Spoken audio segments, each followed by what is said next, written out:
My own sister, in front of my 8-year-old son, looked at me and said, "A mother doesn't belong on a battlefield. Now it seems you've brought the battlefield home." She tried to use my 20 years of army service against me to take my child. She thought I was broken. But she was about to learn that a major in psychological warfare always has a battle plan. My name is Trudy Marks. The low thrum of the Washington State Ferry vibrated through the soles of my boots, a familiar hum that usually felt like coming home. But not today. Today it was the sound of a transport moving into hostile territory. Beside me, my 8-year-old son, Leo, pressed his face against the cold glass, his breath fogging a small circle as he watched the Seattle skyline recede into the signature gray mist of the Puget Sound. He was excited. He was going to see his cousins. I, on the other hand, felt the coiled tension of a soldier walking into a pre-planned ambush. The ferry docked, and we drove off into Medina, a world away from the quiet, pine-scented air of my home on Bainbridge Island. My sister Celeste's house wasn't a home. It was a statement piece, a monument to wealth and emptiness carved out of glass and steel on the shores of Lake Washington. It was perfect in the way a magazine spread is perfect. Sterile, untouchable, and soulless. Celeste greeted us at the door with a stiff-armed embrace, her hug feeling more like a pat-down, as an overpowering cloud of a Chanel perfume I couldn't name enveloped me. "Trudy! Leo! You made it!" she chirped, her smile a little too wide, a little too bright. My brother-in-law, Leland, a corporate attorney with eyes like a shark, merely grunted a greeting from behind the shield of his Wall Street Journal. He didn't even lower the paper. Leo, oblivious to the undercurrents, happily darted off to find his cousins. I was left standing in the cavernous foyer, feeling like a specimen under a microscope. I could already sense it. This wasn't a family lunch. This was an evaluation.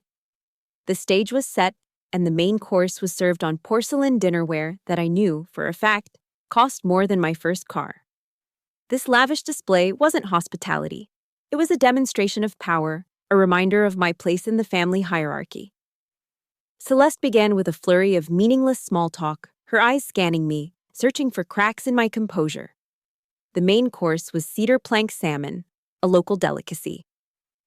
As she served me a piece, she remarked with that honey-laced voice of hers, "This must be a nice change from the MREs you're used to, dear." The comment hung in the air, a casual dismissal of my 20-year career. I just smiled faintly, the way you do when you've identified the enemy's initial probing attack.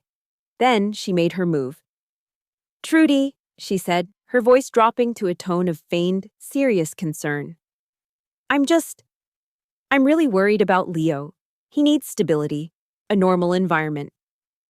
She paused for dramatic effect, her perfectly manicured hands folded on the table. She looked me straight in the eye, and the warmth vanished completely, replaced by cold, hard steel.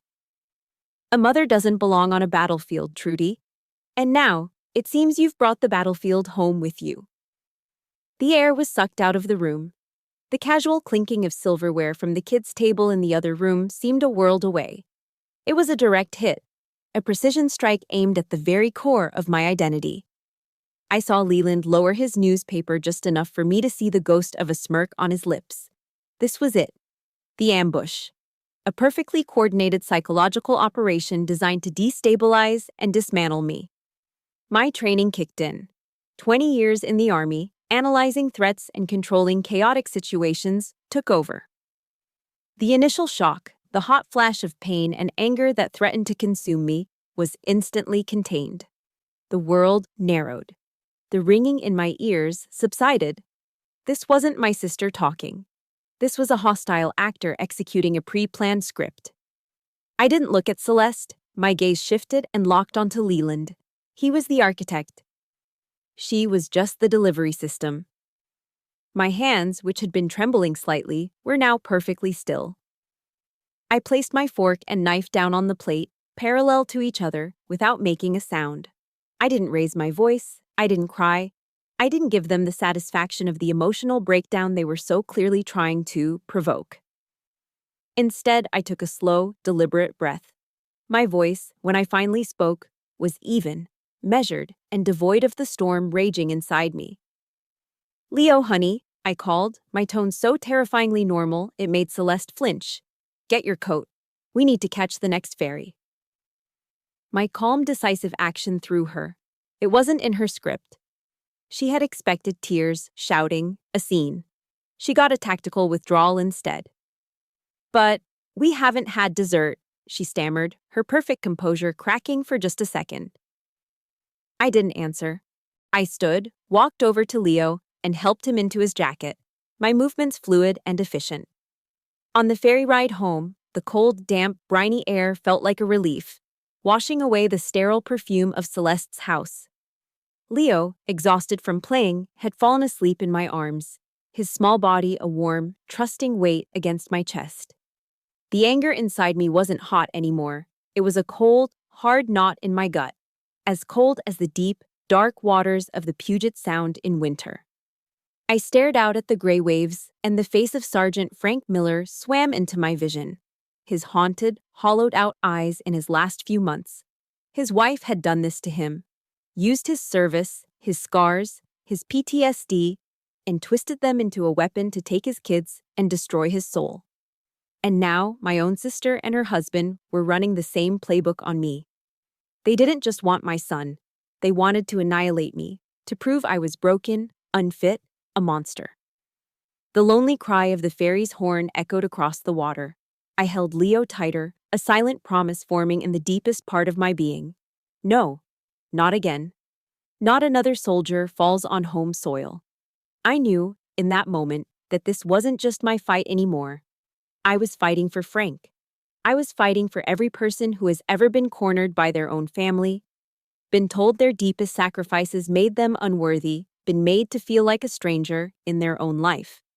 If you're listening to this, if you've ever felt that chill of betrayal from the one person who was supposed to keep you warm, then you know. You know I couldn't back down. "This battle, Frank," I whispered to his memory, "I will win for both of us." That night, after I tucked Leo into bed, reading him an extra chapter of his favorite book just to hear the steady sound of his breathing, I descended into the basement. This space was the antithesis of the rest of my meticulously organized home. It was my archive, my 20-year history in the U.S. Army packed into olive-drab footlockers and cardboard boxes. The air was thick with the scent of old wood, gun oil, and canvas. The smell of my other life. It was a space of ghosts, and tonight, I was ready to face them. I pulled a metal trunk out from under a dusty tarp and clicked open the latches. Inside lay the artifacts of my service, medals I rarely looked at, photographs of smiling faces in dusty fatigues, and nestled in a corner, a small, unassuming wooden box.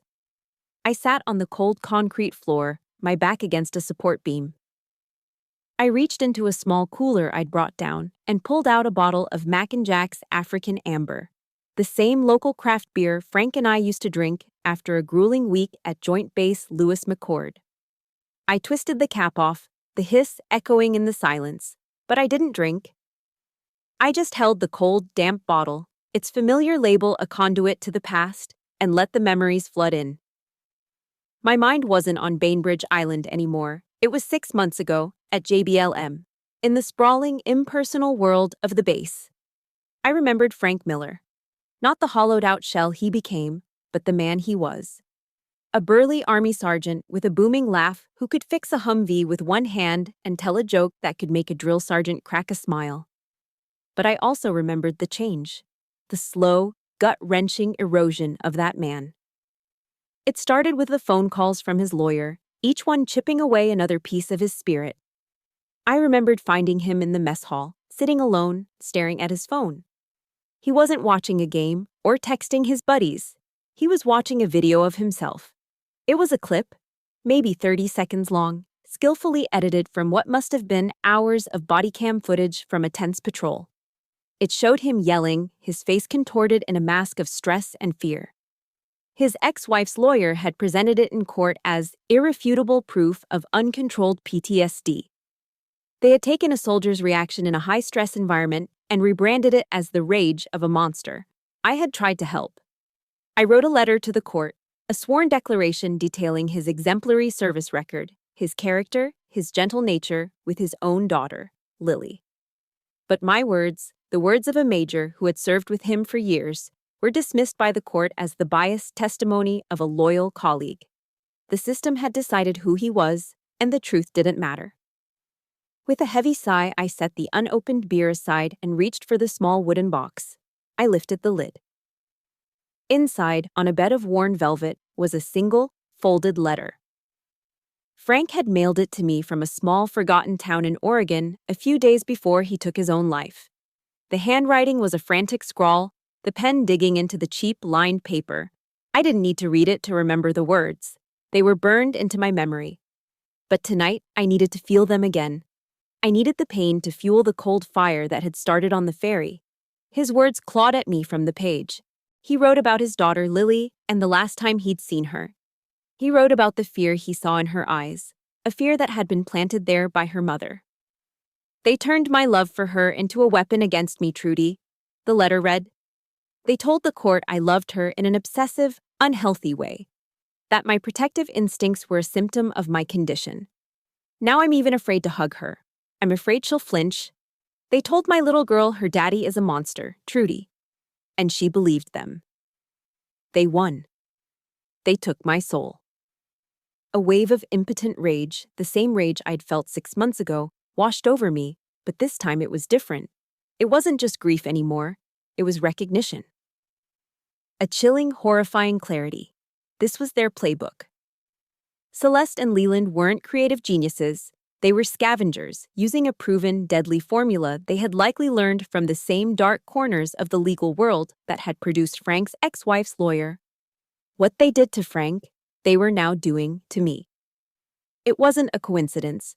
It was a copy. I carefully folded the letter, my hands steady now, and placed it back in its box. My gaze drifted to the corner of the basement, to a display case on a shelf. Inside, folded into a perfect, tight triangle, was the American flag that had draped Frank Miller's coffin. The flag they'd presented to his parents because his ex-wife hadn't wanted it. I walked over and placed my palm flat against the cold glass, my reflection a pale, determined specter superimposed over the stars and stripes. The soldier's creed, leave no man behind. It wasn't just a promise for the battlefield, it was a vow that extended beyond the wire, beyond the uniform. It was for the soldiers who made it home, only to find themselves fighting a new war, a quieter, more insidious one. It was for the fallen. This time is different, Frank, I whispered, my voice a raw breath in the silent basement. This time, the monster is going to lose. That flag was no longer just a memorial to a fallen friend. It was my battle standard. The fight for my son had just become a crusade for a brother in arms, and I would not fail. The next morning, I tried to build a fortress of normalcy for Leo. The air in our small kitchen filled with the comforting scent of buttermilk pancakes. A Sunday morning ritual I refused to surrender. I poured authentic Vermont maple syrup into a small pitcher, its amber sweetness a stark contrast to the bitter taste in my mouth. Leo, sitting at the kitchen island in his pajamas, chattered excitedly. He was talking about the new gift from his nice Aunt Celeste, a spaceship nightlight. It has a little red eye, Mom, he said, his eyes wide with 8-year-old wonder. Just like a real spaceship from the movies. His innocent words hit me like a physical blow. A cold dread washed over me, a familiar sensation from my years in intelligence. It was the feeling of noticing a detail that was just wrong. An unscheduled delivery. A car parked in the same spot for 3 days straight. In this case, it was the uncharacteristic generosity of my sister. Celeste didn't give gifts without an agenda. This spaceship wasn't a present, it was a Trojan horse. Every instinct I had honed over 20 years screamed that this was a red flag, flapping violently in the quiet morning air of my kitchen. The moment the school bus pulled away from our gravel driveway, the fortress of normalcy crumbled. I walked back into the house, my steps heavy, and went straight to Leo's room. The spaceship sat on his nightstand, a cheerful piece of plastic in a room filled with Lego creations and drawings of dinosaurs. I picked it up. It felt a fraction of an ounce too heavy. a detail no civilian would ever notice. But to a hand trained to detect hidden compartments, it was a dead giveaway. My heart pounded against my ribs as I carried it to my workbench in the garage. With the same precision toolkit I used to maintain my service weapon, I carefully pried open the plastic casing along a nearly invisible seam. And there it was. My breath caught in my throat. A wave of pure, unadulterated revulsion rose from my stomach. Tucked neatly beside the battery compartment was a micro camera. Its tiny lens aimed to have a perfect, unobstructed view of my son's bed. Next to it, a small, unfamiliar chip was wired to the speaker. They weren't just watching me, they were watching my son. They had invaded his sanctuary. This act was more profoundly violating than any insult, any lie. It was a desecration of the most sacred space I knew, my child's safety. This wasn't a family squabble anymore. This was monstrous. The initial shock was quickly replaced by an ice-cold fury. My training took over, pushing the emotional response aside and bringing analytical clarity to the forefront. I knew, with absolute certainty, that this wouldn't be the only device. This was part of a system. I retrieved my professional-grade RF signal scanner from the bottom of my old footlocker, a piece of counter-surveillance gear I'd kept, telling myself it was for peace of mind. I'd never imagined I'd be using it against my own family. Starting in the kitchen, I began a systematic sweep, just as I had been trained to do in safe houses and embassies abroad. The scanner was silent at first, then it emitted a soft beep, growing louder as I moved it closer to the Keurig coffee machine. Taped to the underside of the water reservoir was a tiny microphone, perfectly positioned to capture every conversation in the heart of our home. My stomach turned. I continued. Another alert, this time from the living room bookshelf. Tucked behind a hardcover copy of a Tom Clancy novel, the irony was sickening, was a small GPS tracker. They wanted to know my every move. The final discovery was the one that truly broke me. I went into my own bedroom, my personal space, and swept the ceiling. Above my bed, the scanner screamed. I got a stepladder, my hands shaking with a mixture of rage and violation. I popped the cover off the smoke detector, and there, nestled beside the 9-volt battery, was a high-resolution night vision camera. They had been watching me sleep. They had turned my home, my refuge from the world, into a glass prison. I carefully reassembled everything, placing each device back exactly where I had found it, my movements deft and silent. I sat on the floor of my living room, the quiet house now feeling sinister, every shadow a potential hiding place, every object a possible betrayal. The 5 small evil devices I had found were laid out in my mind like pieces on a chessboard. But I didn't remove them. I didn't smash them. A cardinal rule of counterintelligence, one that was now seared into my soul. Never let your enemy know you've found their surveillance, not until you're ready to use it against them. This discovery changed everything. They weren't just trying to paint me as an unstable mother. They were building a case, brick by insidious brick, using my own life as the raw material. My grief for Frank curdled into a new, terrifying understanding.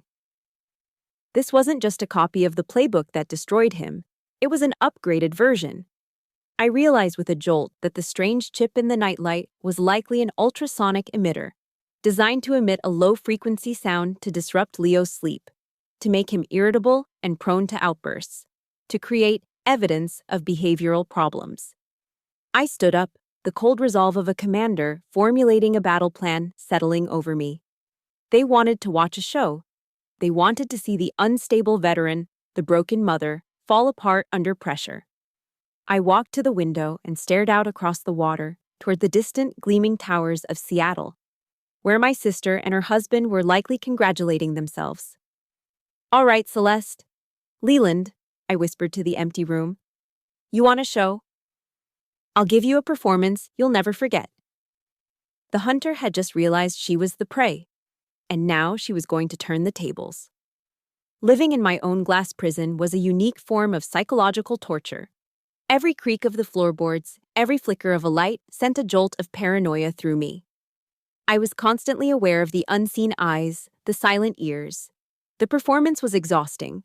I smiled when I wanted to scream, I hummed when I wanted to curse.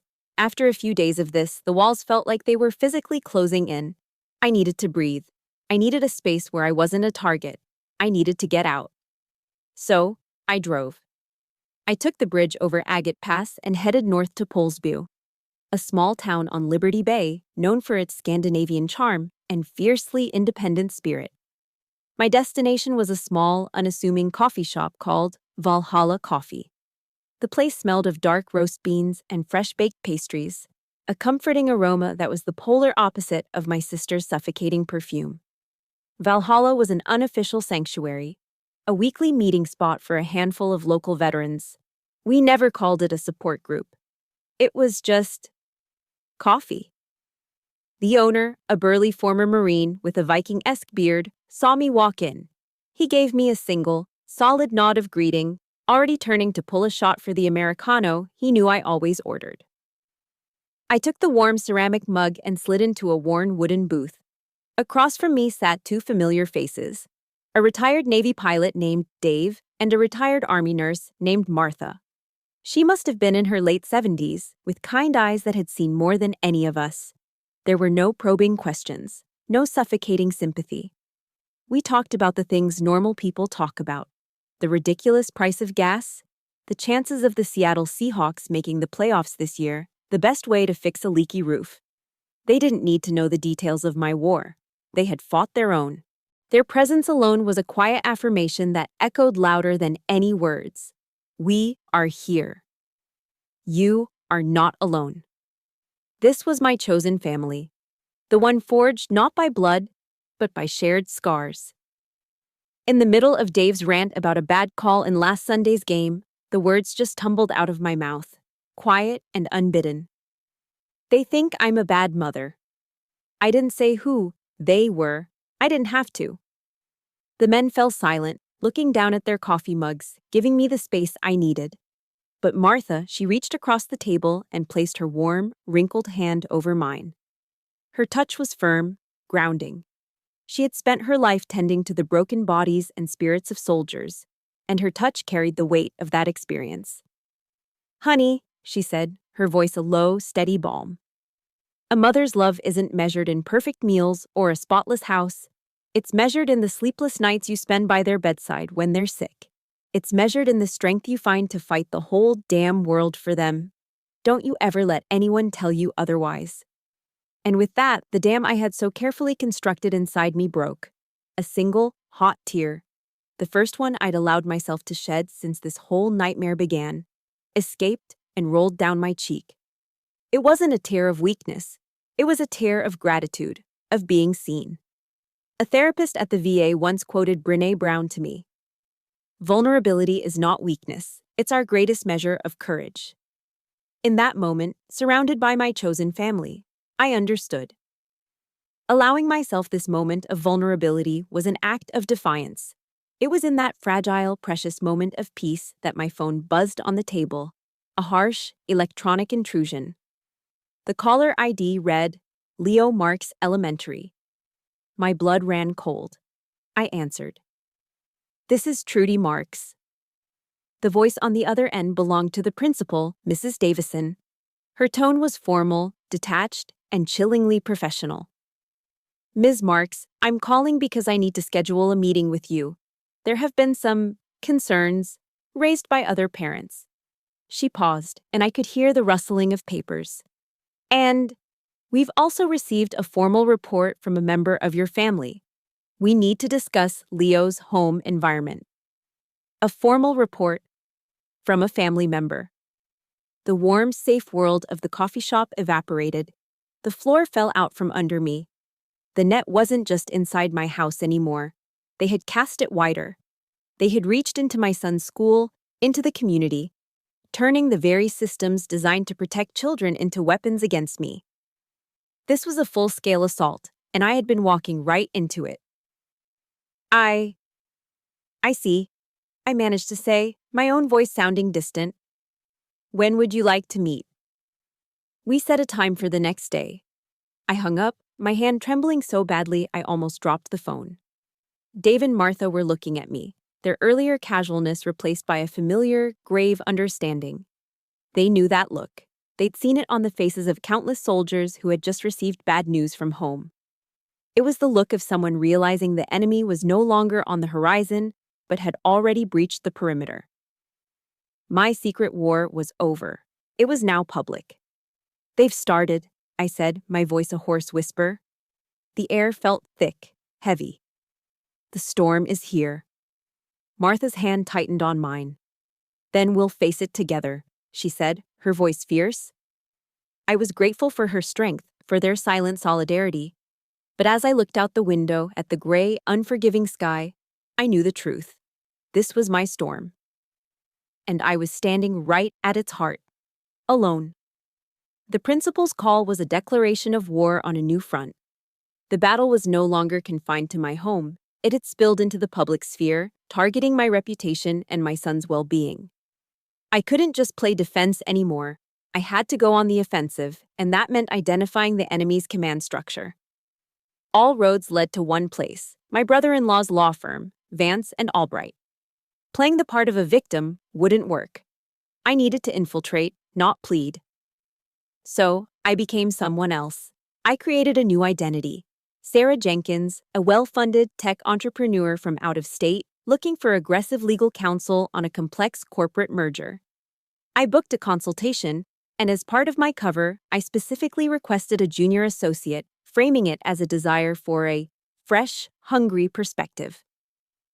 I was hoping for someone not yet corrupted by the firm's culture. They assigned me to a young lawyer named Maya Flores. The Vance and Albright offices occupied the top 3 floors of a gleaming skyscraper in downtown Seattle. Stepping out of the elevator was like entering another world.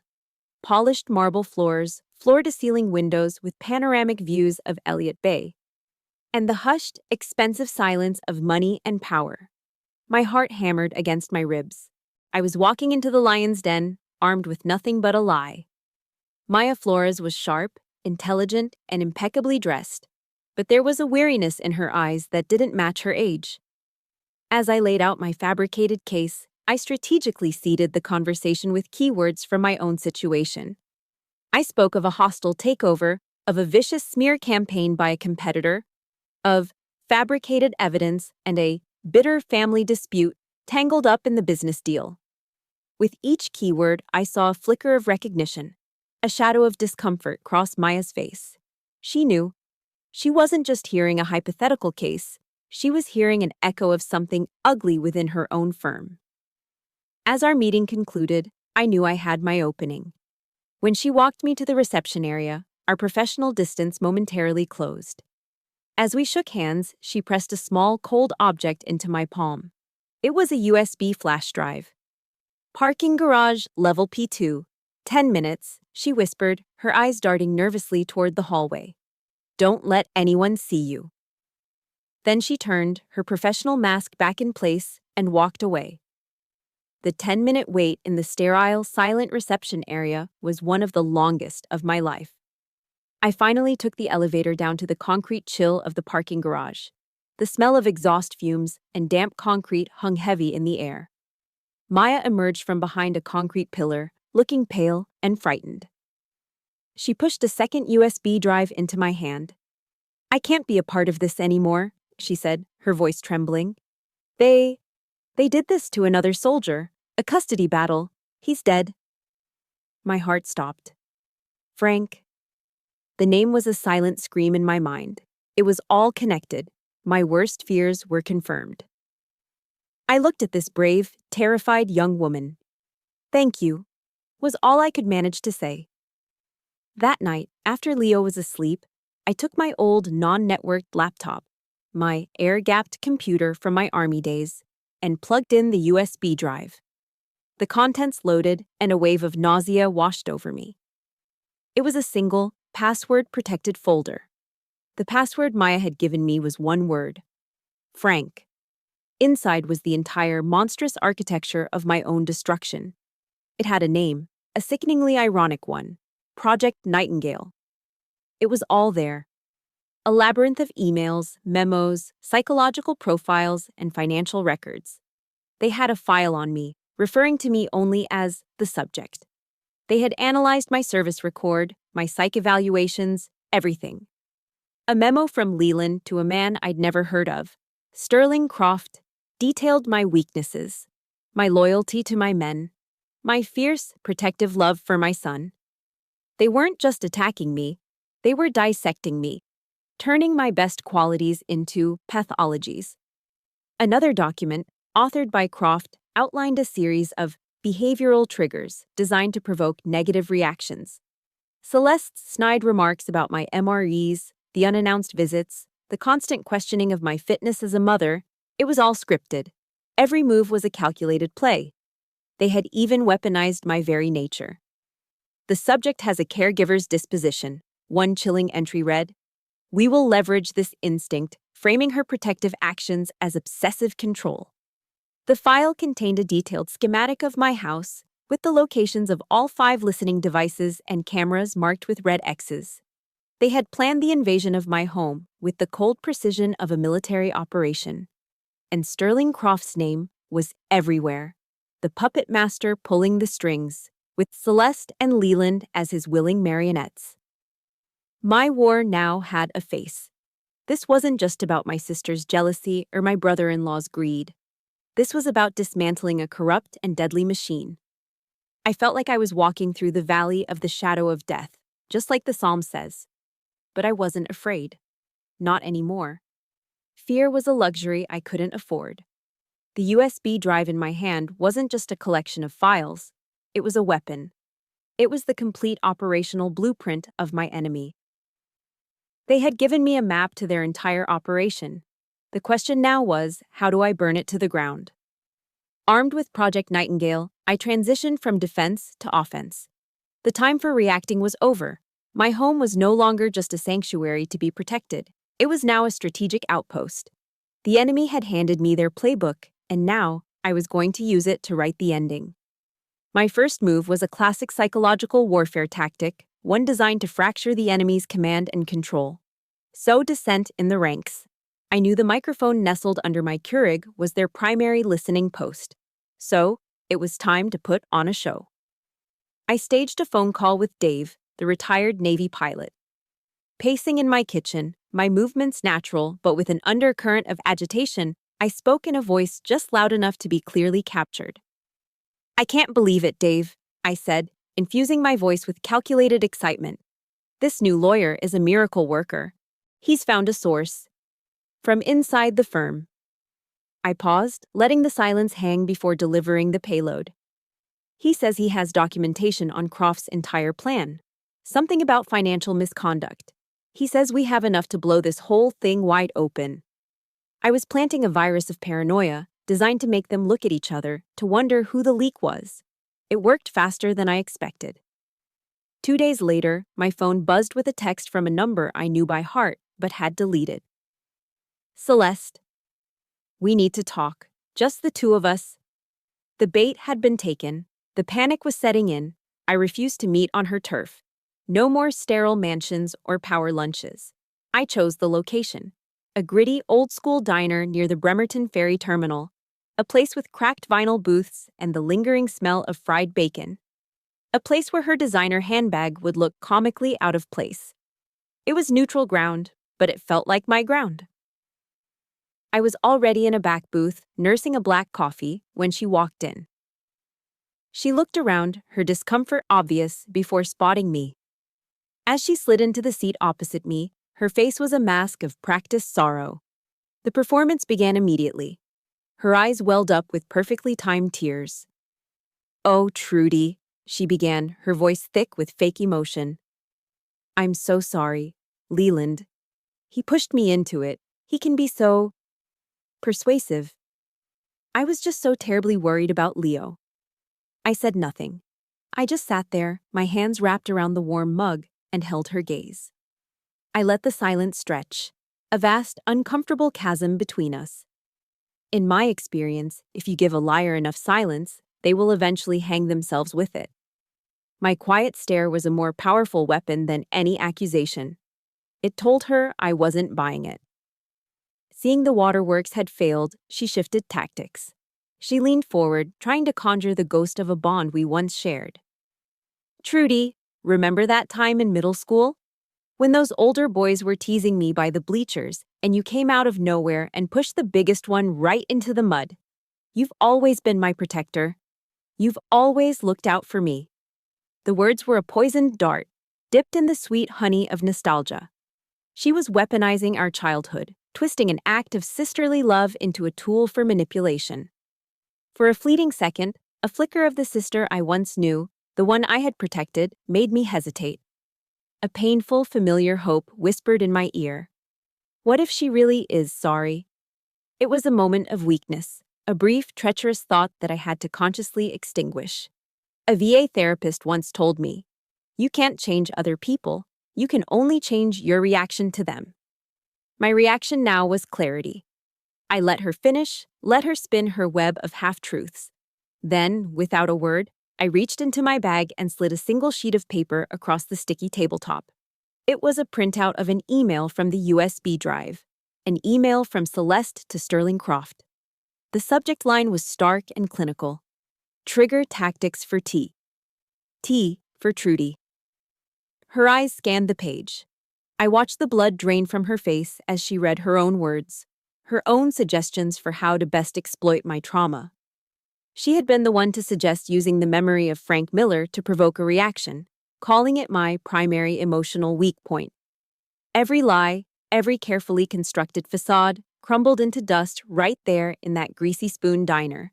Her performance was over. "You're not worried about Leo," I said, my voice low and steady, each word a carefully placed stone. "You're not sorry. You're just sorry you got caught." I leaned forward slightly, my eyes locking onto hers. This was never about Leland, and it was never about concern. It's about envy. It has always been about envy, Celeste. Of my uniform, of my independence, of the fact that I built a life for myself that didn't depend on a rich husband to pay for it. And so, you decided to try and take the one thing that truly matters to me. I stood up, my movements calm and deliberate. I put a $10 bill on the table to cover my coffee. This conversation is over. The next time we see each other, it will be in front of a judge. I looked down at her, at the woman who was my sister in name only, her perfect face a mask of pure, unadulterated shock. "And Celeste," I added, my voice dropping to a near whisper, cold and final as a tombstone. "Tell Leland and tell Sterling Croft. This soldier is not retreating. This soldier is just getting started." I turned and walked out of the diner without looking back, leaving her there, a ghost of our shared past, shipwrecked in a sea of her own deceit. The broken mirror of our sisterhood could never be put back together, and I was finally, blessedly, done trying to pick up the pieces. My meeting with Celeste had solidified one thing. There was no reasoning with them. There was only victory or defeat. To win, I needed a kill shot. A piece of evidence so undeniable, it would vaporize their entire narrative and expose them for the predators they were. The documents from Maya were the battle plan, but I needed to catch the general in the act. The opportunity presented itself in the glossy society pages of the Seattle Times. Celeste and Leland were co-chairing the annual Children's Shield Charity Gala, a high-profile event for the city's wealthiest patrons. And according to the file Maya gave me, their special consultant, Sterling Croft, would be an honored guest. It was the perfect stage, a battlefield disguised in silk and champagne. I wasn't going to the gala as Trudy Marks, the grieving, unstable mother they were trying to create. I was going as Major Marks, on a reconnaissance mission. My preparation was entirely tactical. I selected my uniform with precision. Not a glittering gown that would draw attention, but a simple, elegant black dress. The kind of sophisticated attire that allows you to blend into the background, to become part of the scenery, easily mistaken for an event coordinator or a high-level assistant. My equipment was minimal but effective. A high-end smartphone with a superior low-light camera and a pen in my small clutch that was also a high-fidelity audio recorder. I wasn't going to a party. I was going hunting. The Chihuly Garden and Glass Museum, nestled at the base of the Space Needle, was transformed into a glittering wonderland. Ethereal glass sculptures in vibrant blues, reds, and yellows twisted towards the ceiling, bathed in dramatic spotlights that made them feel alive. The air hummed with the sound of a live, smooth jazz trio, the clinking of champagne glasses, and the low, self-important murmur of Seattle's elite.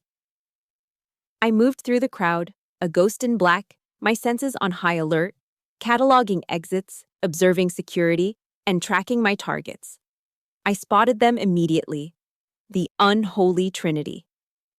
Celeste was holding court near a towering, flame-colored sculpture, radiant in a silver dress, her laughter echoing a little too loudly, a little too forced.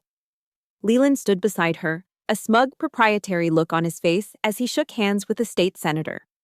And with them, a man I knew instantly was Sterling Croft. He was handsome in a cold, reptilian way, his tailored suit fitting him perfectly, but his eyes were flat and predatory. They moved through the room like royalty, accepting accolades for their supposed generosity, the very picture of civic-minded philanthropy. Then came the speeches. Celeste took the stage, standing before a large banner that read, "The Children's Shield." A wave of physical nausea rolled through me as I listened to her speak with breathless sincerity about protecting the innocent, about shielding fragile young souls from unstable and damaging home environments. She was using the very real pain of abused and neglected children as a shield for her own monstrous actions, using charity as a weapon to burnish the public image she would use to steal my son. It was the most profound, sickening hypocrisy I had ever witnessed. I gripped the recording pen in my clutch, the cool, hard metal a small anchor in a sea of silent rage. I knew a man like Croft, arrogant and obsessive, a micromanager of deceit, wouldn't be able to resist checking on his prize project. My job was to be patient, to observe his patterns, and to anticipate his next move. I watched him circulate, watched him schmooze, his smile never quite reaching his cold eyes. Then, it happened. I saw him discreetly check his phone, a flicker of irritation crossing his smooth features. He excused himself from a conversation with a polite murmur and moved purposefully toward a hallway marked "Staff Only." This was it. The moment. I followed, keeping a safe distance, using the large, colorful glass installations and the milling crowds as cover.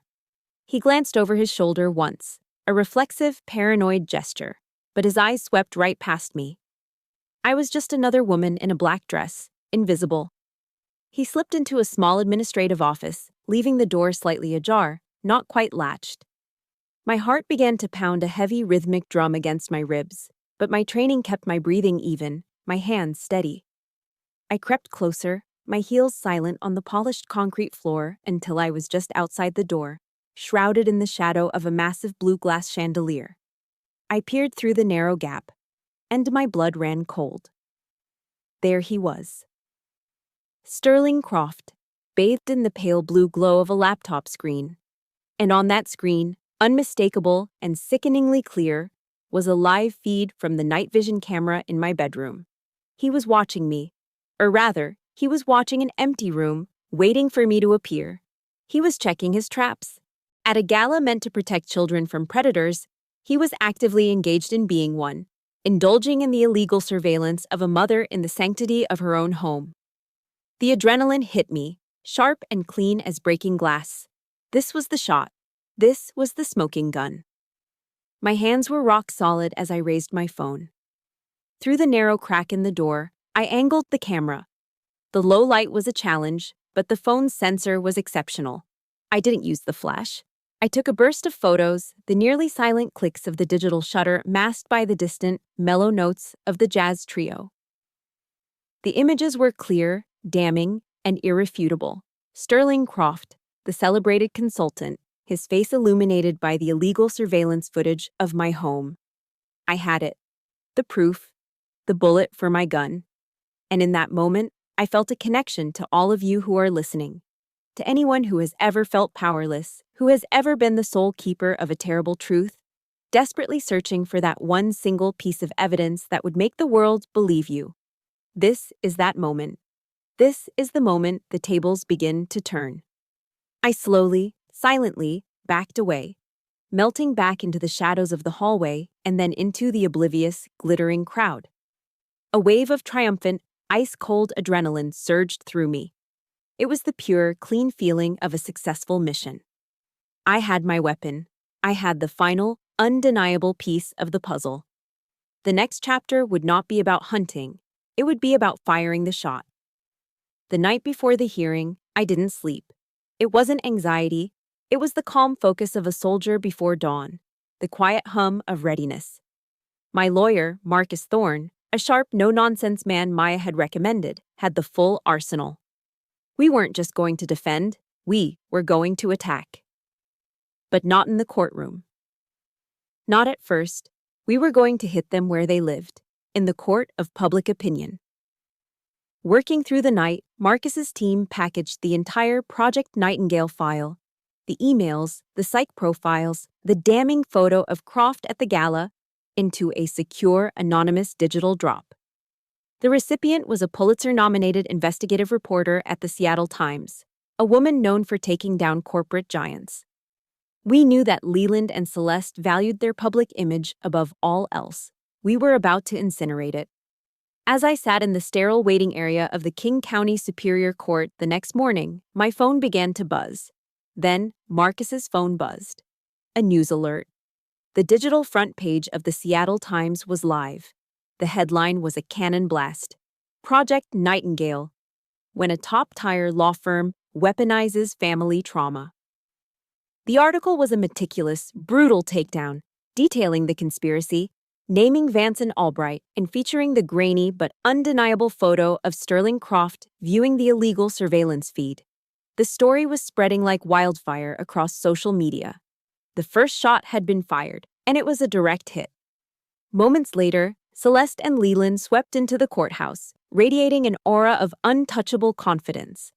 Celeste was dressed in a pristine cream-colored suit, the picture of a concerned, respectable matriarch. Leland walked with the arrogant swagger of a man who believed he owned the world. They were completely oblivious to the digital inferno that was already consuming their reputations. They smiled thinly at me, a look of pity and condescension, and took their places at the opposing table. Their lawyer, a slick man in an expensive suit, stood up and began his opening remarks. He painted a picture of me as a highly decorated but deeply troubled veteran, whose untreated PTSD posed a significant risk to my own son. I sat perfectly still, listening to the web of lies, my expression unreadable. Then Marcus Thorne stood up.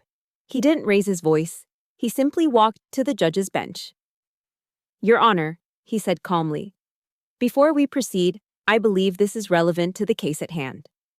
He placed a freshly printed copy of the Seattle Times article on the bench. The judge, a stern, experienced woman named Judge Albright, picked it up. Her eyes scanned the headline, then the first few paragraphs. I saw her jaw tighten. A deep frown etched itself onto her face. She looked up, her gaze like ice, and fixed it on Leland. "Counselor Vance," she said, her voice dangerously quiet, "I believe we have far more serious matters to discuss today than the plaintiff's parenting style." Leland, looking confused, was handed a copy by his own stunned associate. I watched as his face went through a rapid, satisfying series of transformations, from arrogant confidence to confusion to dawning horror, and finally to ashen, wide-eyed panic. He looked at the photo of Croft, then at me. Celeste, seeing the look on her husband's face, began to tremble, her carefully constructed composure shattering like cheap glass. The momentum had shifted. The ground had given way beneath their feet. "Furthermore, Your Honor," Marcus continued, his voice resonating with authority, "since my client's character as a mother has been so viciously attacked based on video evidence, we would like to present the full, unedited versions of those videos to the court." On the large screen in the courtroom, our evidence began to play. First, the clip of me saying, "When things settle down." But in the full version, the camera panned to show the section of our backyard fence that had been damaged in a recent windstorm. My full sentence was, "We'll have your friends over when things settle down, honey, right after I get this fence fixed so the dog doesn't get out." Next came the proof of Leo's supposed behavioral issues. The unedited footage showed a happy, energetic boy. But then Marcus's audio expert isolated a high-frequency, barely audible sound emanating from the spaceship nightlight. He explained to the court how such frequencies are used to cause agitation and sleep disruption. The room was silent, the implication hanging heavy and poisonous in the air. The final video was from my own bedroom camera, time-stamped at 2 a.m. It showed me entering Leo's room, not in a rage, but on tiptoe. It showed me gently pulling his blanket back over his shoulders, stroking his hair, and humming a soft lullaby before quietly slipping out. It was a simple, tender moment of motherhood. The very thing they had tried to twist into something monstrous. It was the truth, and it was devastating. Their entire case, their entire narrative, had been systematically dismantled and destroyed using their own weapons. It was a complete and utter rout. Judge Albright looked at Celeste and Leland with an expression of pure, unadulterated disgust. "This court," she declared, her voice ringing with finality, "finds these proceedings to be a malicious and fraudulent abuse of the justice system. The plaintiff's petition is dismissed with extreme prejudice. Furthermore, I am ordering a full investigation into the firm of Vance and Albright and a Mr. Sterling Croft for illegal surveillance, conspiracy, and perjury." Celeste let out a strangled sob, but it wasn't the sound of remorse. It was the sound of a narcissist whose perfect image had been publicly shattered. Leland, ever the survivor, didn't even look at her. He gathered his papers, his face a pale, sweaty mask, and practically fled the courtroom, leaving his wife to collapse in a heap of designer fabric and ruined ambition. I didn't feel a surge of gleeful triumph. I just felt quiet. A profound, bone-deep sense of relief washed over me, as if a 200-pound rucksack I'd been carrying for months had finally been lifted from my shoulders. The battle was over. I nodded once to Marcus, a silent, grateful acknowledgement of his work, and then I walked out of the courtroom, leaving the smoldering wreckage of their lives behind me. The war was won. The days following the court hearing were strangely quiet. My house, once a prison of unseen eyes, now felt vast and silent. The news was a firestorm. Vance and Albright was imploding under the weight of lawsuits and an ethics investigation. Sterling Croft had apparently vanished, his reputation and career vaporized overnight. And Leland, in a final act of self-preservation, had filed for divorce from Celeste, publicly cutting ties to save what little he could of his own skin. I saw the headlines on my phone's news feed, but I didn't click on them. I had no interest in watching the carrion birds pick at the corpses of their lives. There was no sense of elation, no victory parade in my soul. There was only a profound, bone-deep exhaustion. The adrenaline that had sustained me for weeks had drained away, leaving a hollow ache in its place. The victory didn't taste sweet. It tasted of ash and loss. I'd won the war for my son, for my dignity, for Frank's memory. But in the process, I'd lost my sister, or rather, I'd finally been forced to admit that the sister I once knew had been gone for a very long time. A few days later, a letter arrived. It wasn't a bill or junk mail. It was a handwritten card, the kind people rarely send anymore. It was from Maya Flores. She wrote that she had resigned from Vance and Albright the day after the hearing. She had accepted a position with a nonprofit organization that provides free legal aid to veterans. "You showed me what real courage looks like," she wrote in her neat, precise script. "Thank you for helping me find my own moral compass again." I held the card to my chest, a small warm ember in the cold aftermath of the battle. My fight had, in some small way, helped someone else find their own. Then came the email. It was from Celeste.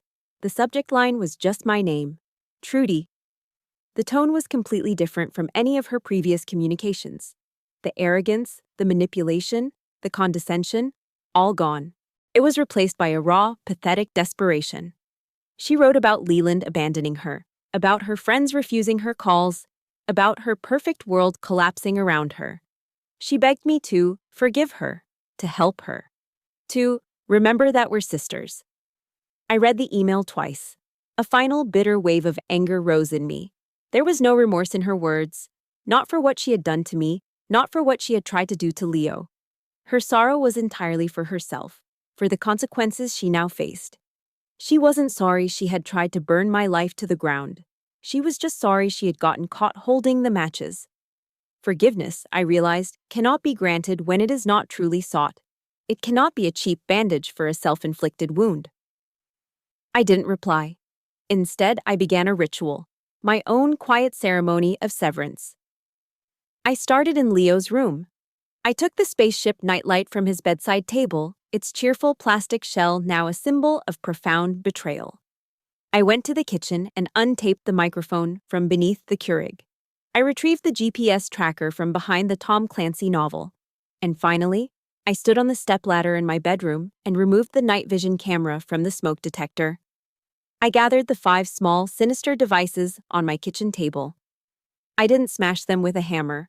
I didn't throw them against the wall. That would have been an act of rage. This was an act of peace. With my precision toolkit, I calmly and methodically dismantled each one, piece by tiny piece, neutralizing them, stripping them of their power and their malicious purpose, and reducing them to a harmless pile of plastic and wires. Then I went outside into the damp, cool air of my backyard. I had a small metal burn barrel I used for yard waste. Into it, I placed the final, crumpled letter from Frank. On top of it, I placed a printed copy of Celeste's desperate email. I struck a match. The flame caught the edge of the paper, and the words that had caused so much pain began to curl, blacken, and turn to ash. As the smoke drifted up into the gray Pacific Northwest sky, I felt the heavy weight of the past begin to lift, molecule by molecule. There is a philosophy among some of the Native American tribes of this region, a deep respect for the natural cycles of life, death, and rebirth. They understand that some things must die for new things to grow. Standing there, watching the last embers glow, I accepted it.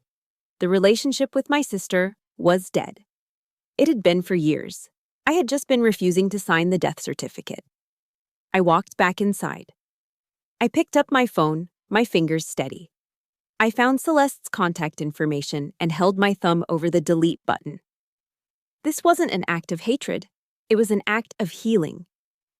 It was the final necessary step in building a firewall to protect my future and Leo's. I pressed the button. Then I did the same for Leland. A profound sense of tranquility settled over me, a quiet I hadn't felt in months. The war was over. The ghosts had been put to rest. Now it was time to heal. 6 months passed.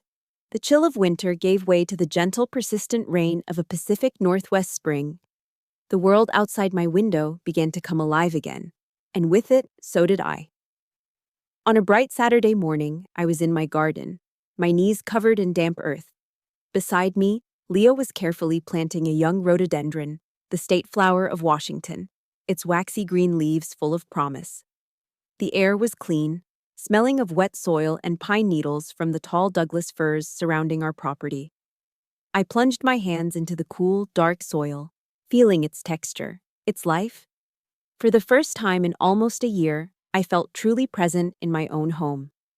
I no longer scanned the corners of rooms for hidden lenses or flinched at the sound of the furnace kicking on. I had reclaimed this space. It was mine again. Leo let out a delighted squeal as a fat earthworm wriggled over his hand. His laughter, pure and unrestrained, echoed through the quiet yard.